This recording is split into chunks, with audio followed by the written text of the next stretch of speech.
guys, thanks for coming to Dee's Worlds. Today it's a little bit more spooky. Woo! But today I will be doing a Morticia look from the movie The Addams Family. So I'm super excited and I can't wait to show you guys. Growing up, sometimes we would celebrate Halloween and sometimes we wouldn't. I would normally like either go to church or we'll just have a little candy. And now that I have kids, they have me and dad dressing up like so many different things every year. Okay, so one year I did Morticia from the Addams Family. So I'm going to show you guys the makeup and how I transform myself into Morticia. So let's get started. Hi guys, thanks for joining me tonight on this spooky night. But I'm just putting my hair in a ponytail just to get the hair out of my face. And the first thing that I'm using tonight is my Wet n Wild liquid foundation and my Wet n Wild powder foundation. Now, I got this from Walgreens. I just think that, go cheap if you're just using it for one day. I'm going to use both of these and they should work out very well. I am also using my L'Oreal True Match that I'm going to actually blend with the other foundations. I'm also using my eyeliner pencil. It has a brush attached so that way I can fluffy out my eyebrows. And I'm also using a liquid eyeliner. This is going to make the eyes look a little deeper and richer. So let's get started.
right, guys, thanks so much for coming to Dee's World. I hope you enjoyed my Morticia look from the Addams family. My eyelashes are literally about to fall off, but I hope you guys enjoyed it like I did. This is so much fun. I have some more costumes that I'm going to share with you guys. So, oh, and what I'm wearing, I have on a black choker and I have on a black dress with long sleeves.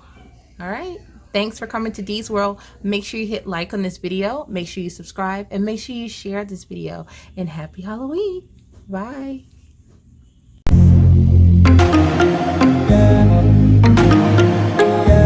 right, so I can finally take this thing off. And these eyelashes.